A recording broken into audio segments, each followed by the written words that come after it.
하나님의 말씀 봅시다. 신명기 10장 16절에서 19절까지입니다. 구약 성경 278페이지입니다. 신명기 10장 16절 제가 읽습니다.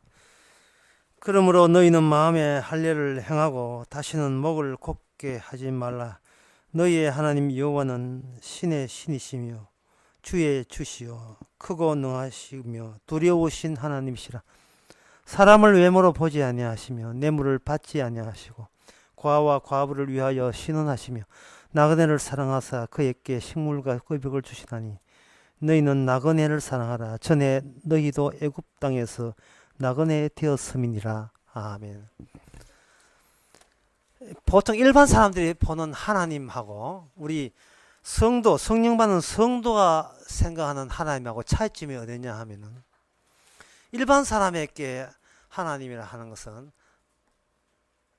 하나님이 주신 특별한 사건이 들어있잖아요. 그냥 저 하늘에 뭔가 어르신제처럼 턱하니 그 명절날 절 받으시는 그 안방 차지하고 있는 하나님, 그런 인상이고 그냥 산타크로스 할아버지 같은 하나님인데, 여기에 진짜 이스라엘로 나타난 하나님은 출애굽 사건을 계속 반복을 시키시는 하나님입니다. 출애굽 사건을 끄집어내는 것을 끈 전에 있는 사건으로 종결되는 것이 아니고 매일같이 우리의 처한 사건에서 조금씩 조금씩 우리를 이 땅에서 구출해내는 분입니다.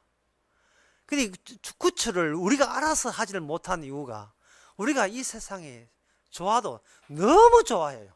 이 세상을. 왜 우리가 이 세상을 좋아하냐 하면은, 나다움이라는 그 평가를 바로 그동안 줄곧 이 세상 사람으로부터 우리는 느껴왔기 때문에 그렇습니다. 나 어때? 너 괜찮아? 그걸 누가 이야기하잖아. 이 세상이 나한테 그렇게 인정을 해줬어요. 그 남들로부터 인정받기 위한 것이 이 땅에 살아있는 유일한 이유요 목적이 된 겁니다. 남들한테 인정받는 거. 조금만 기다려줘 달려갈 테니. 이게 존재 이유잖아요. 조금만 기다려줘 달려갈 테니. 헤어진 시간만큼 너를 행복해 주겠어. 나를 주목하고 나를 주시하는 사람에게 실망시키지 않는 거. 실망시키지 않는 건, 실망시키면 뭐 어떻단 말인가. 그때는 서로 서로를 인정하는 그러한 이상적인 모임이 될 수 있다고 보는 겁니다. 그것을 바로 상호 인정이라고 합니다. 상호 인정. 철학에서 해결이 그렇게 이야기했거든요. 상호 인정한다는 것은, 사회는 왜 혼자 살지 왜 모여 삽니까? 나는 너에게 인정받고 싶고, 너가 나를 버리지 않는 것은 바로 나로 인하여 너를 인정케 하라고 너가 나한테 강요하니까 너는 나를 이렇게 나한테 투자를 했잖아. 그걸 투자로 뭐야? 부부라고 하는 거예요. 서로가 서로를 인정하는 재미로 안 헤어지고 붙어서 하는 겁니다. 네 아니면 내가 누가 알아주겠노? 글쎄 말이야, 당신 아니면 누가 알아주겠노? 그 하나가 돌아가시고 난 데는 자기를 인정할 사람이 없어요. 그러니까 당신 따라갈래? 니마 요단강 건너가지 말라고 따라 붙이고. 나를 인정해 줄 사람이 떠나버리면 자기 팬이 없잖아요. 자기 혼자가 없으니까 그걸 외롭다고 이야기하는 겁니다. 혼자 있다가 외로운 게 아니에요. 자기를 인정해 주는 사람이 옆에 같이 없을 때 그 외로운 겁니다. 그래서 남자들이 군에 가도 외로움을 느끼는 거야. 그 같은 장병들 많아도 외로워요. 왜? 평소에 어릴 때부터 우영우야 해주는 사람은 그 자기 주변에 아무도 없습니다. 특히 고참은 이건 못 떼먹었어요. 나를 죽여버려. 그러니까 빨리 제대해가지고, 예, 그린 그리스 오브 다시 옛날 고향으로 돌아가는 거야. 다시 고향으로 돌아가기를 그렇게 원하잖아요. 그래서 인간이 생겨먹은 것이 태어나면서 항상 내 중심으로 서로 인정받기를 원하는 그런 입장이기 때문에, 거기서 자연적으로 하나님을 믿는다는 것은 뭐냐 하면, 하나님 저 어때요? 이렇게 내 하나님을 인정해 줄 테니까 하나님도 나를 인정해 주세요. 성의를 다하여 하나님 앞에 순종하고 바칠 테니까 그런 나를 하나님 내치지 말아주시면 좋겠습니다. 이게 바로 이방 나라의 이방 우상이라는 겁니다. 그런데 이스라엘은 특이한 하나님이에요. 이스라엘이 믿는 하나님이 진짜 하나님이냐, 아니면 이스라엘 주민에 있는 보통 우리들이, 이방인 우리들이 생각하는 하나님이 진짜 하나님이냐 하는 것은 붙어봐야 하는 겁니다. 그래서 이스라엘은 90%가 서로 다른 신을 가진 나라끼리 붙은 역사가 이스라엘 역사예요. 90%가 전쟁 역사 이야기입니다. 이스라엘에 붙었는데 놀랍게도 하나님이 함께 있다는 쪽이 졌어요. 최종적으로 10회선 뛰고 나왔는데 완전히 케어패였습니다. 완전히 졌습니다. 이스라엘 백성들이 얼마나 당황스러웠던지요. 심지어 선지자들도 수시로 얘기했어요. 하나님이여, 하나님 여호와께서 친히 만드신 백성이 저 우상에게 져버리면 다른 백성들이 여호와에 대해서, 명예에 대해서 얼마나 놀리겠습니까? 그러니 하나님이여 우리 민족을 살려주세요 라고 예레미야, 에스겔, 이사야 저 후반 쪽에 가면 굉장히 기도를 해요. 하나님의 이름의 명예를 회복하기 위해서라도 하나님과 함께 있는 이스라엘을 버리지 마옵소서, 유대나라를 버리지 마옵소서. 이렇게 할 때 하나님의 대답변은 간단했습니다. 70년 겪어보고 그걸 70년을 가지고 제2 출애굽이라고 하는 겁니다.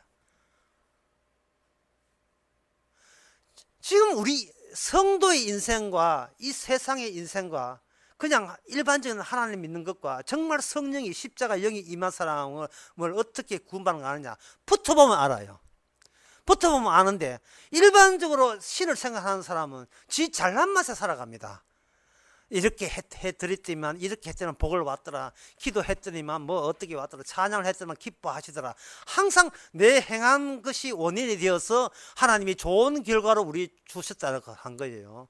내가 이렇게 기도했으면 애가 좋은 대학 갔다든지 이런 것을 가지고 이야기하는 거, 순적히 뭐 얘기 잘 풀렸다 이런 이야기를 하는데, 거기에 반해서 진짜 성령 받은 성도는 뭐냐 하면은, 내가 죄인인 줄 몰랐는데 주께서 근원적으로 내가 죄인인 것을 알게 하셨다.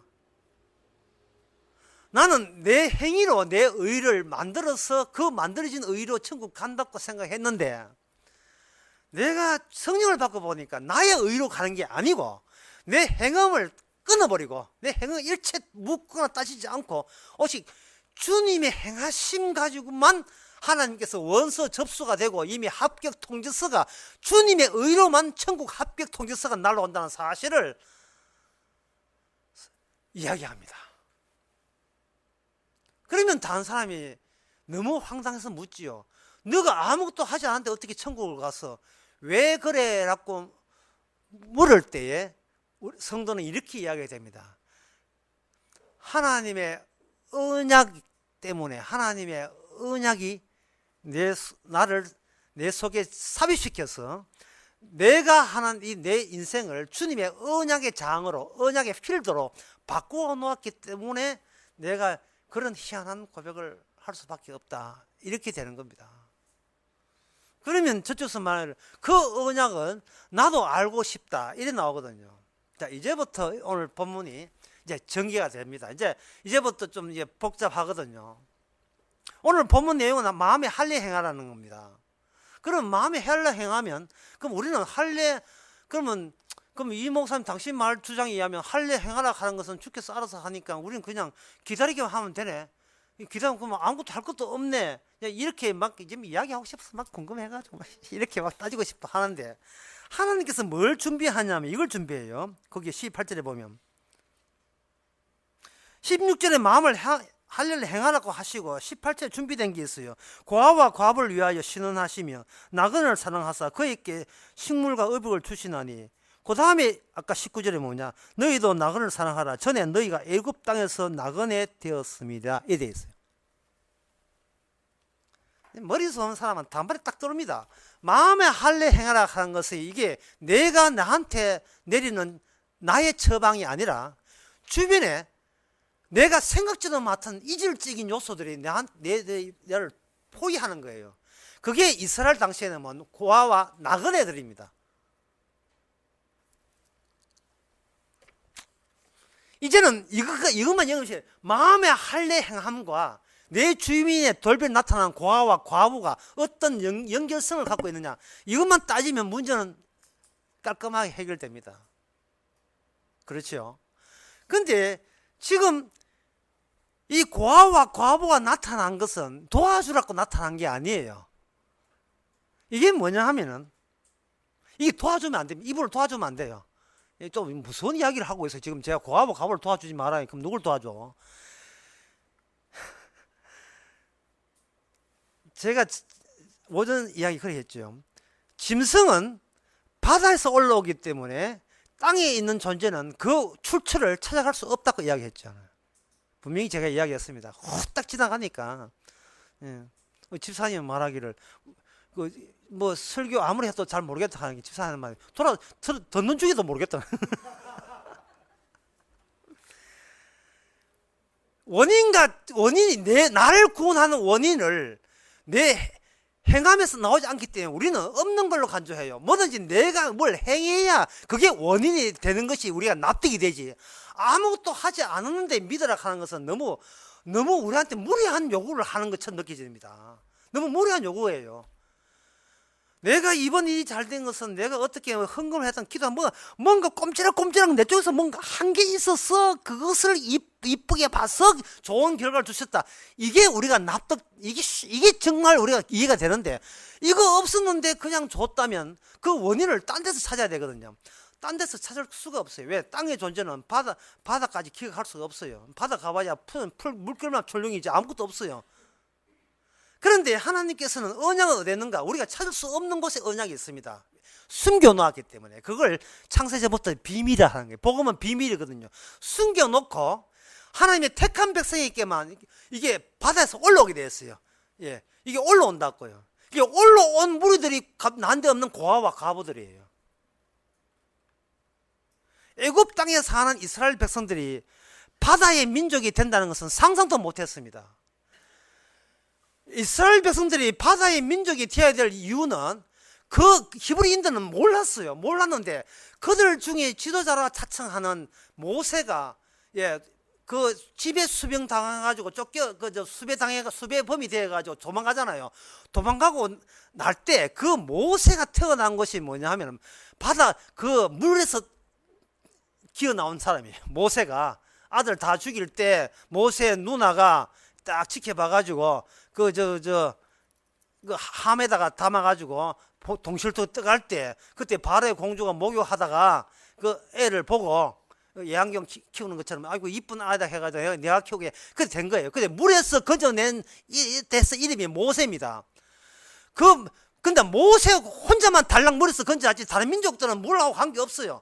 그런데 모세가 다른 동네 인간들의 원천 이스라엘이 구원 받았다는 것을 언약적으로 받을 것을 상상도 못한 다른 원인 제공자에 의해서 모세가 히브리인에 합류가 되어버려요. 합류가 되면서 히브리인들의 운명이 졸지에 통째로 바뀌고 맙니다. 모세가 나가자. 히브리인들은 나가기는 어디를 나가? 우리는 나가자고 기도한 게 아닙니다. 지금 바로가 압증이 심하니까 우리가 좀 이렇게 수월하게 이 땅에 살도록 그냥 이 땅에 이 세상에 살도록 원하는지 나가기는 어딜 나가? 모세가 나가자. 니나 나가라. 우리는 여기에서 살면서 그냥 좀 편하게 살고 싶은 게 소망이다. 참 오늘날 교회인들 모습하고 똑같아요. 여러분 갑시다. 아니면 이 땅에서 살고 싶습니다. 교회 나와도 그냥 이 땅에 그저 자식들 있고 상호 인정이 되는 이 세상이에요. 아까 상호 인정했지요. 나를 인정해주는 이 동네에 있는데 내가 딴 데 가면 나를 인정하지 않는데 그 무슨 재미로 살겠어요. 사랑받는 재미로 살았는데. 그래서 다시 이야기합니다. 언약이 개입했다는 말은 내가 예상치도 못하는 다른 동네로 질질 끌려가는 팔자로 바뀌어졌다고 보시면 돼요. 마음의 할례는 좀 이따 이야기합시다. 지금 마음의 할례는 우리가 엄두를 안 내요. 어떻게 할지도 몰라요. 미리 이야기할게요. 좀 이따 하면 또 갑질 안 돼. 미리 이야기할게요. 마음의 할례라 하는 것은 출애굽 사건을 우리 안의 사건으로 집어넣는 게 마음의 할례예요. 막 겸손합시다. 이게 마음의 할례 아니, 마음을 낮춰. 이게 아니라니까요. 이 내 몸이 아니에요. 사건이, 낯선 사건이 반복해서 터져 나오는 그 현상이 일어나게 되면 네 속에 누구 들어있는 거예요. 내 말고 껍데기 나는 뭐냐? 내가 원인입니다. 내가 뭔가 꼼짝을 해야 내가 원하는 것을 얻을 수 있는 그런 방식 외에는 아무것도 몰라요. 우리는 어릴 때부터 그렇게 배워왔고 또 남들도 그걸 기대하고 있는 거예요. 제가 어전교회에서 강의할 때 이랬거든요. 하나님 주권을, 주의 주권을 바꿔야 됩니다 하고 강의하면서, 그러면 하나님의 주권은 뭐고 주의 주권은 뭐냐, 그걸 구분을 해 드려야 되잖아요. 그래서 구분해 줬어요. 하나님의 주권이란 뭐냐 하면 찬양해서 하나님께 영광 돌리기 위해서 찬양하자, 하나님의 주권입니다. 헌금해서 기쁘게 드리자, 하나님의 주권입니다. 선교해서 하나님 확장하자, 하나님의 주권입니다. 예배 참석해서 신령과 경건으로 예배 드려서 하나님을 기쁘게 하자, 이게 하나님의 주권이에요. 왜? 모든 원인은 내 행위로부터 시발점이 되기 때문에.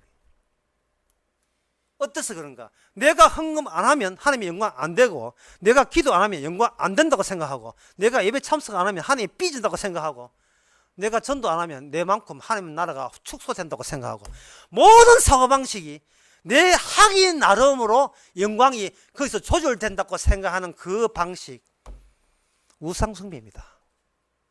그게 우상숭배. 그 사고방식이 어디서 나왔는가? 내가 이만큼 사는 것도 내가 악착같이 아껴서 쓸 거 안 쓸고, 예, 낭비 안 하고 애기제이처럼 크크 아끼고 그저 저축 이거, 예, 그렇게 조심조심 살았어. 해서 이만큼이나 살았다는 거예요. 이만큼이나 살았다. 아버지 죽고 난 뒤에 자식들 혼겨 남겨두고, 엄마가 자식들 그 철다운 자식 데리고 그 고생하면서 그 자기 식당 갖고 싶어가지고 식당을 탁 하나 가져가지고 개업식 하면서 손님 받고 할 때 자식도 이렇게 좋아했다는 거예요. 그 아낄 때 틀없는 아들이 하는 말이, 엄마 만날 밥만 묻지 말고 딴 거 특히 묻고 싶어 하니까, 어느 날 엄마가 지갑 돈 내가지고 짜장면을 사주니까, 나는 먹는데 엄마는 왜 안 먹어? 엄마는 짜장면이 싫다고 했어요. 지우다가 불렀던 그 어머니한 노래, 그거 가다가 기업식 할 때 죽어버렸다는 거예요. 기업식 갔다가 돌아가서 과로해가 기업식 실컷한데 내 식당에 있다 했는데 죽어버렸어요. 그래서 그만큼 사는 것이 누구냐? 어머니 은혜죠. 나 실제 괴로움 다 잊으시고 이런 거 있잖아요. 우리는 그런 시대에서 푹 잠겨 있습니다. 한 발자국도, 머리가 이제 70, 80이 넘보다 한 발자국도 그 사고방에서 벗어날 줄을 몰라요. 우리가 아는 게 전부예요. 모든 것은 바로 그런 식으로 살아온 겁니다. 무슨 출애굽이 왜 어디 가기는, 이 세상이 전부인데. 사도 바울은 시작을 뭐냐? 누가 죽었는데 누가 살아났다는 겁니다. 죽음이 끝인 줄 알아, 사람들은. 어쨌든 간에 조금씩 노력해서 안 죽기 위해서 조금이라도 더 살라고 애를 썼는데, 사도 바울은 그 죽음 넘어서 외쳐버립니다. 죽어도 괜찮다 야들아, 이런 거예요. 죽어도 상관없는 그런 세계가 기다리고 있단다 하고 외쳐버린 거예요. 그러면 사도 바울, 당신이 그렇게 건방진 이야기하는 근거를 대라. 그러니까 사도 바울 하는 말이, 어떤 예수님이 죽었다가 사흘 만에 부활했다, 이게 근거다. 실제로 죽었다가 실제로 사흘 만에 부활했다는 겁니다. 이게 혹시 핵심이 되어가지고 줄줄이 따라오면서, 예, 모든 이 세상의 모든 일거수일투족을 전부 다 연관을 시키는 겁니다. 출애굽 사건을 염두에 두고 마음의 할례를 행하라는 거예요. 출애굽 사건 이전에는 마음의 할례를 행하라는 말이 없어요. 출애굽 사건이 먼저 있고 난 뒤에 그 다음에 마음을 할례하는 말은 뭐냐 하면, 네가 알고 있던 애굽 사고방식에 구멍 내라, 찢어버려라, 그거 째버려라, 이 말입니다. 내가 잘해서 이만큼 살았다는 그걸 찢어버려라. 그게 구멍을 뚫어야 돼요. 마음 같으면 송곳 들고 좀 송곳 들고 딱 톡톡 찍고 싶어.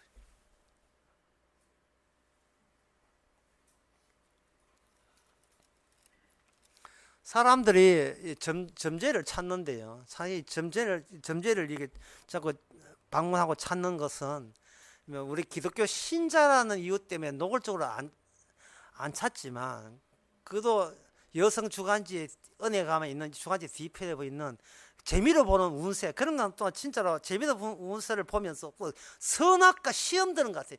이걸 보냐 아니면 신자이기 때문에 안 봐야 되느냐. 근데 안 보려고 하니까 뭔가 더 보고 싶고, 예. 그래도 봤다 하면 내 받는 그 내 행위의 잘못을 인하여 이번 주에 또 손님 10사람 올 걸 또 5명은 주는 게 아닌가, 또 걱정이 또 늘어지고, 내 행동 여하에 따라서 손님이 적게 오게 되면 우리는 또 밥 못 먹고 사는데 또 이런 또 걱정이 생기고, 결국 보지요. 수납관 따먹게 돼 있으니까 결국 봅니다. 특히 그 젊은 애들까지 야동을 보냐 마냐 할 때 결국은 보게 돼 있어요. 예. 회식 자리에서 기독교 신자 집사님인데 술을 먹냐, 결국 안 먹게 돼 있다고. 안 먹게 되니까 결국 먹게 돼 있어요. 그래, 이런 모든 것들은 이 버틴다는 것이, 버틴다는 그것이거든요. 그런데 이 버팀에 큰 잘못이 있어요. 뭐냐 하면은, 우리 인생은, 자, 오늘 복음 나갑니다. 복음 잘 들어오세요. 복음 나갑니다. 이것도 돌았으면 이잡다 하지 마세요. 내 인생은 내가 책임지지 않아요. 그러니까 자기 인생을 자기가 책임질 생각하지 마세요. 책임져 버리면 그거는 우상숭배자입니다. 그 출애굽 사건이 없어서 그래요. 출애굽 사건은 책임질 능력이 없는 사람을 향하여 대신 죽으심, 대구신학교를 말한 게 아니죠.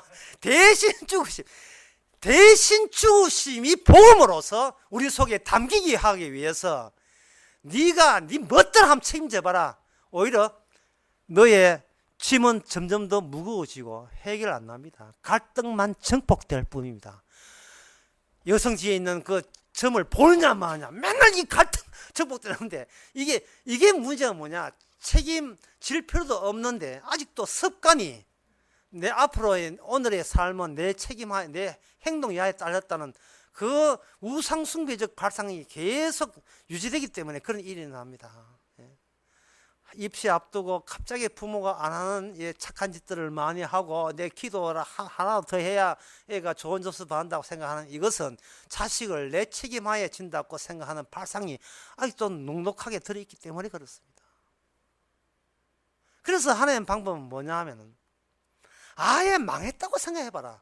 어느 정도로 더 이상 내가 내 인생을 책임지지 못할 절망적인 상황이라고 생각해보자. 그러면 나는 내 할 도리를 내한테 다 했는데 더는 못한 순간 있잖아요. 그 더는 못한 순간이 바로 네가 가야 될, 네 인생에 네가 가야 될 도착 지점으로 보는 겁니다. 그래서 광야에서 하나님께서는 손 못 대는 상황으로 자꾸 유발시켜요. 물은 먹고 싶은데 물이 없고, 양식인데 양식 떨어지고.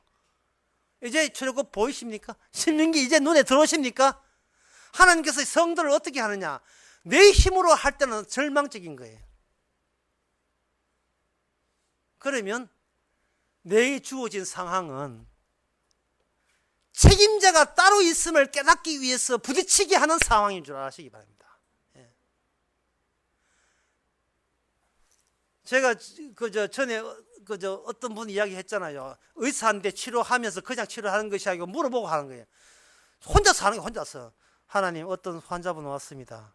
어느 약을 어떻게 치료하면 됩니까?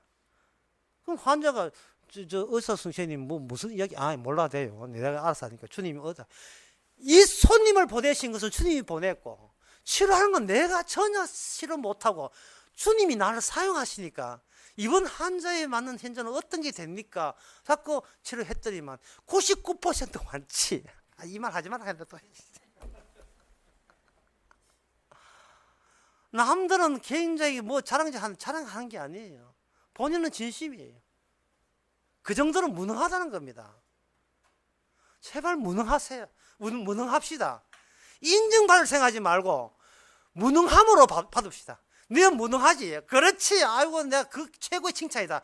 이렇게 살아갈 때 자기 마음이 찢어진 거, 마치 육체의 할례가 그 고추를 자른 것처럼 내 마음의 중심부를 주께서 성령으로 잘라버릴 때 내 마음의 할례가 그 할례입니다. 기도합시다.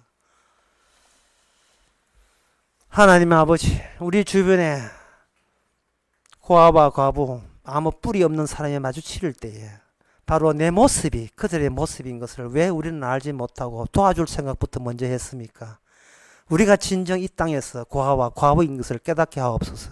예수님의 이름으로 기도합나이다. 아멘. 찬송가 405장 가사를 생각해 봅시다.